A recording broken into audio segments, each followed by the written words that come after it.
La guerra de 7 años entre Gran Bretaña y Francia por la supremacía en Norteamérica trajo algunas consecuencias que afectaron a las 13 colonias de Norteamérica. La guerra le dejó una gran deuda al imperio inglés. Para poder solventarla tuvieron que imponer nuevos impuestos a las colonias. Esto creó una gran tensión entre las 13 colonias y Gran Bretaña.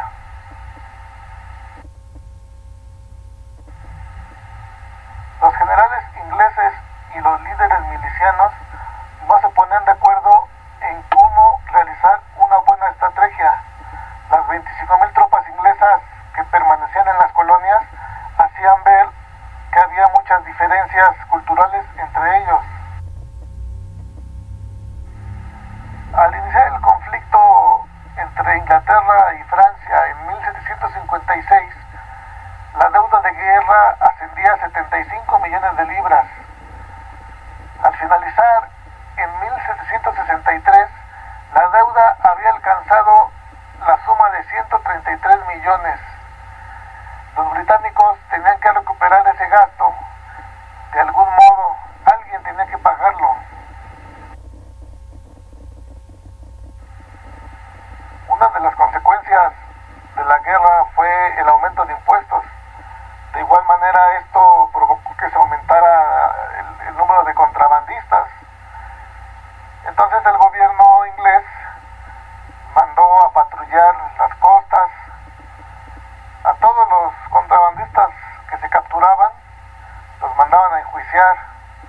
Muchos eran condenados a muerte y la gran mayoría eran enviados a las colonias.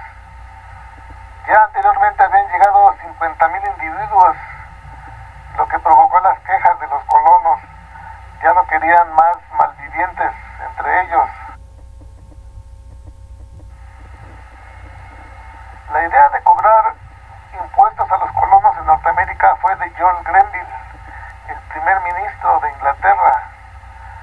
Ya los súbditos de la corona pagaban 5 veces más impuestos que los norteamericanos. Entonces, Grenville decidió aumentar impuestos para cubrir un poco los gastos de guerra. Uno de los primeros impuestos que se establecieron en las colonias norteamericanas fue la ley de las divisas de 1764. Esta ley prohibía la circulación de billetes en las colonias, que para Inglaterra no tenían ningún valor. Ellos pedían que las transacciones comerciales se realizaran en pequeños pagos con monedas de oro y plata. La ley del azúcar estableció un cobro de 6 chelines por cada galón de melaza que no proviniera del imperio inglés. Básicamente trataban de evitar que los colonos norteamericanos comerciaran con las islas francesas del azúcar y compraran directamente a los productores ingleses. 6 chelines era demasiado, era el doble de lo que ellos pagaban. Entonces pensaban que esto podía dar a la quiebra con la industria destilera en las colonias. Los representantes de Massachusetts protestaron ante el cobro excesivo de impuestos porque decían que era anticonstitucional cobrarle impuestos a quien no tenía propiedades.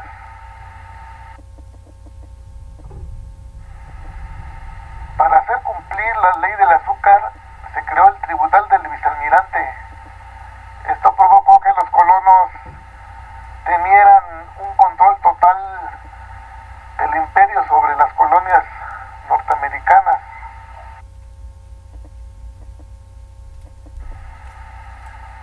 Los colonos ya sentían opresión debido a las actas de navegación que restringían la manufactura y el comercio en las colonias. Los nuevos impuestos crearon un gran descontento. El abogado John Adams vicealmirante ponían a los colonos por debajo de los ingleses, como si se tratara de ciudadanos de segunda clase.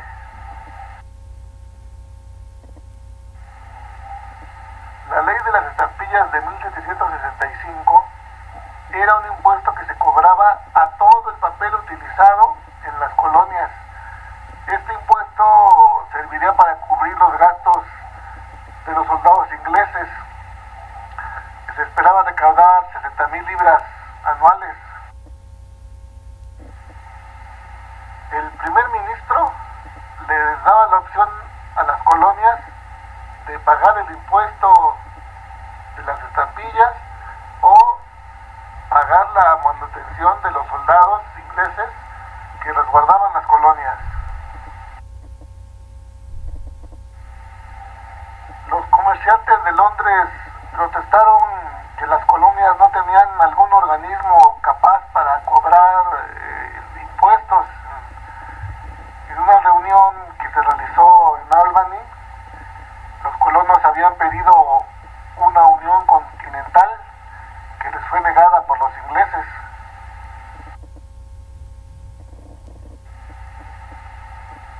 Benjamin Franklin, como representante de la Asamblea de Pensilvania, pidió que se les otorgaran algunos puestos en la Asamblea inglesa. Con esto los colonos estaban buscando una igualdad, pero también les negaron el derecho.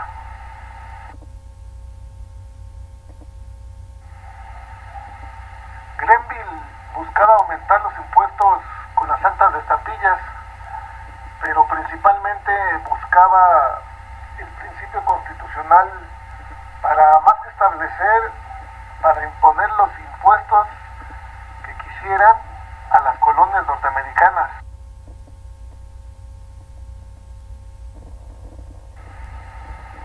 El primer ministro Grenville había amenazado con cobrar la ley del timbre o que las colonias pagaran por su seguridad, pero aprobaron la ley del timbre y aprobaron la ley que exigía dar alojamiento y alimento a las tropas británicas.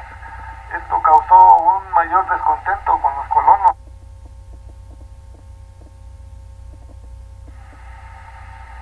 Las violaciones a las actas del timbre se juzgarían en los tribunales del vicealmirante. Con esto los colonos llegaron a pensar que los ingleses les tenían muy poco respeto. El plan de Grenville para cobrar los impuestos y además imponer las cortes y la manutención de los soldados provocó un enfrentamiento constitucional con las 13 colonias, pues no estaban de acuerdo en esos impuestos, en los juicios por los jurados, en los cuarteles militares y sobre todo en perder la autonomía de sus gobiernos.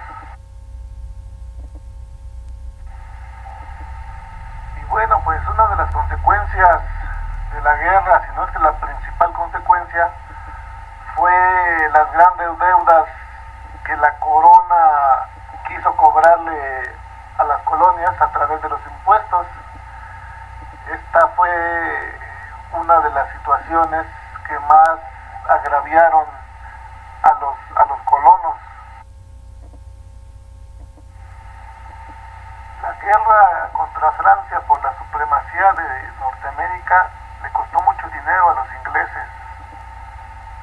Para reducir la deuda se le aumentaron los impuestos a los colonos, cosa que los tuvo muy descontentos. La pérdida de la autonomía fue otra de las situaciones desagradables para ellos. Las cosas muy pronto iban a cambiar.